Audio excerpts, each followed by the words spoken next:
Olá, pessoal! Hoje nós vamos tratar de um gênero textual encontrado nos meios jornalísticos. Hoje nós vamos falar da notícia. Lembrando que, de uma maneira muito simplificada, o gênero textual é o texto que serve a uma situação de comunicação, tá certo? Então, eu quero me informar, eu quero saber dos últimos acontecimentos. Eu vou procurar que gênero textual? A notícia, tá bom? Então, a notícia, ela é encontrada onde? No jornal escrito, no jornal impresso, perdão, no jornal digital, né, que é o jornal que nós encontramos na internet, em sites, em revistas, revistas também impressas ou revistas virtuais, revistas digitais, tá certo? Então, e até mesmo na televisão, né? Então, na televisão, no jornal televisivo, nós também encontramos a notícia, tá bom? A notícia serve para quê? Como eu já tinha falado, repetindo, para nos atualizar, para nos informar.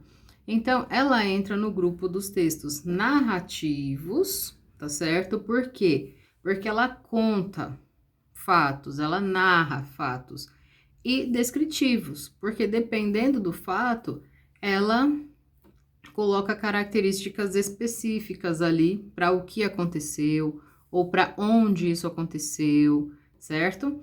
Então, ela entra ali, ela é uma mistura de narrativa com descrição, tá bom? E só que a diferença é que ela não é um texto ficcional, tá bom? Então, a notícia, ela tem que veicular algo que realmente aconteceu, tá? É diferente lá das nossas crônicas, dos nossos contos, que nós já vimos anteriormente, tá bom? Então, não entra no gênero ficcional, muito pelo contrário. A notícia tem que ser real, tá bom? Então, a notícia, ela vai ter aí um tamanho que vai servir ao seu propósito, mas são textos geralmente curtos, né? A notícia não é um texto como um romance ou uma novela, certo? Nem mesmo como um conto, tá? A linguagem dela é uma linguagem que precisa estar adequada ao seu público. Então, essa notícia pretende informar que pessoas? Então, jovens, crianças, adultos, um grupo específico, por exemplo, mulheres ou homens, tá certo? E ela precisa ser também imparcial. O que significa isso? Na notícia não pode haver o ponto de vista de quem escreveu, tá bom? A notícia precisa ser passada como ela aconteceu. A opinião de quem escreve não pode estar ali, tá? Então, a notícia precisa ser imparcial. Aconteceu tal fato, em tal lugar, com tais pessoas, em tal dia, tá bom? Sem a opinião. Então, as notícias, elas se estruturam da seguinte maneira. Nós temos lá um título, tá? Esse título precisa ser muito chamativo. Por quê? Porque a pessoa precisa olhar para ele e querer continuar lendo, tá bom? Então, vamos pegar aqui como exemplo esse título. Europa tem aumento no número de casos de Covid. Aí eu pergunto para você, na atual conjuntura, na situação que nós estamos vivendo, esse título é chamativo? Para mim, né?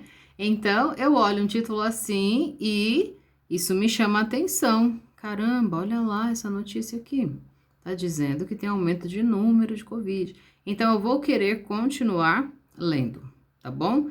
Esse título, então, como eu disse, ele precisa chamar a atenção, tá? Aí, na linguagem jornalística, após o título, nós temos o que nós chamamos de lead. O lead, ele é uma introdução da notícia. Então, ele vai apresentar as principais perguntas, resposta às principais perguntas. Então, o que? Ou seja, qual é o fato, né? O que é que está acontecendo? Quem está envolvido nisso?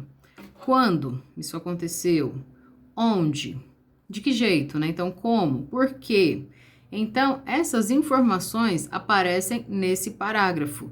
E ele é muito importante porque isso também vai ajudar a despertar a curiosidade do leitor.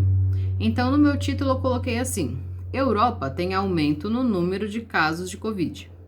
E aí no meu lead eu coloco assim: países europeus que pareciam ter controlado o novo coronavírus estão voltando a registrar alta de casos.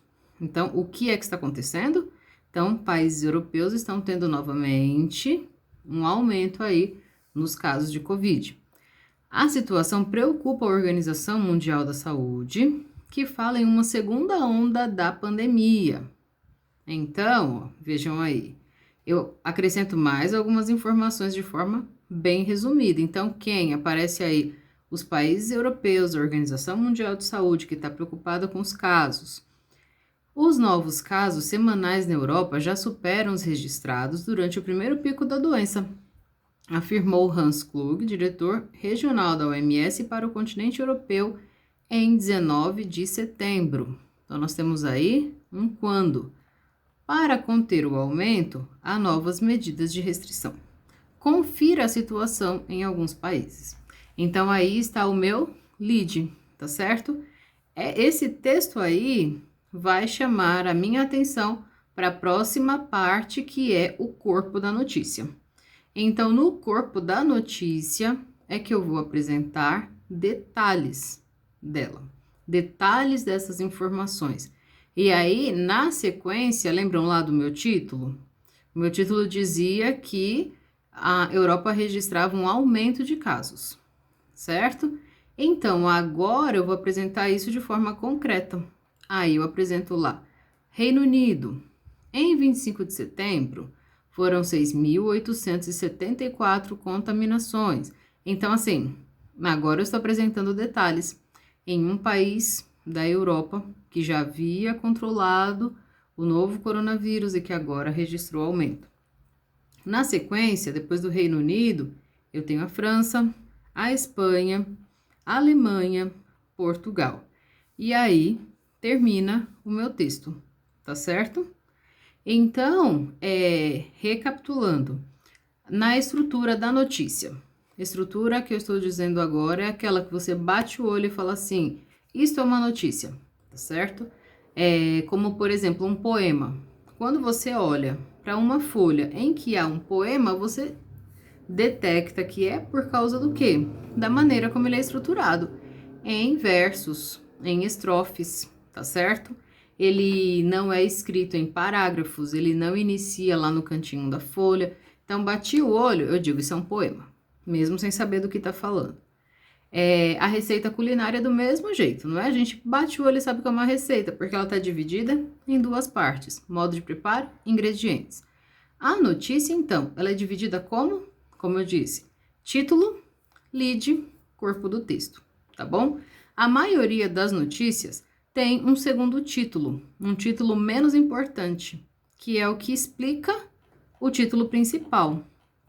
Então, por exemplo, aqui no nosso texto mesmo, né, de exemplo, tá assim: Europa tem aumento no número de casos de Covid 2019. Aí embaixo tem um títulozinho dizendo assim: veja como está a situação em alguns países do continente. Então, é um título menos importante, mas ele também dá algum direcionamento sobre o que o texto vai falar, tá bom? Algo muito importante, pessoal, que precisa ser observado na notícia, que é diferente dos textos narrativos que nós já estudamos. Nós estudamos nos textos narrativos, anteriormente, o discurso direto e discurso indireto. No discurso direto, nós aprendemos que a fala do personagem é introduzida por 2 pontos, parágrafo, travessão. Não é isso? No texto notícia, no gênero notícia, nós não fazemos isso com a fala do personagem. Lembrando que a notícia ocupa lugar onde em revistas, jornais, Então, muitas vezes, o espaço destinado a ela não é um espaço, muitas vezes não, sempre, não é um espaço tão grande quanto um livro, por exemplo. Então, na notícia, a fala de quem participa ali é demarcada pelas aspas, tá certo? Então, aqui mesmo no nosso texto, logo no lead, nós temos a fala do Hans Klug. Essa fala começa com aspas e termina com aspas. Não há travessão, não há parágrafo, e nesse caso, nem sequer foi introduzido por 2 pontos, tá bom? Então, geralmente, na notícia, a fala do personagem é introduzida na mesma frase, na sequência, e ela é sempre marcada pelas aspas, tá bom? Então, nesse caso aí, no caso do texto jornalístico, nós temos as aspas fazendo o discurso direto. Ou seja, eu estou reproduzindo a fala do personagem, quer dizer, a fala, na verdade, né, de quem está ali falando na notícia, tá certo? Mas utilizando, então, as aspas para mostrar essa fala, tá bom? Então, discurso direto nos textos ficcionais, como romance, novela, conto, crônica, lenda, fábula, em todos esses textos, o discurso direto é marcado por 2 pontos, parágrafo, travessão. Na notícia, ou em outros textos jornalísticos, nós temos a fala do personagem no corpo do texto, entre aspas, tá bom? Não pode esquecer de abrir e fechar as aspas, tá? Então, no nosso exemplo aqui, nós temos assim, a situação preocupa a Organização Mundial da Saúde, né? E colocou aí entre parênteses OMS, que é a sigla, que fala em uma segunda onda da pandemia. Aí ele abre aspas. Os novos casos semanais na Europa já superam os registrados durante o primeiro pico da doença. Fecha aspas, vírgula, afirmou Hans Klug, diretor regional da OMS para o continente europeu, em 19 de setembro. Então, eu reproduzi a fala dele, exatamente como ele falou. E como eu mostrei isso? Colocando entre aspas, tá bom? Então, isso é uma marca de diferença entre o texto jornalístico e o texto ficcional, o texto literário, tá? Espero que vocês tenham compreendido. E vamos lá para os exercícios, para ver se realmente a gente aprendeu, tá bom? Até a próxima aula.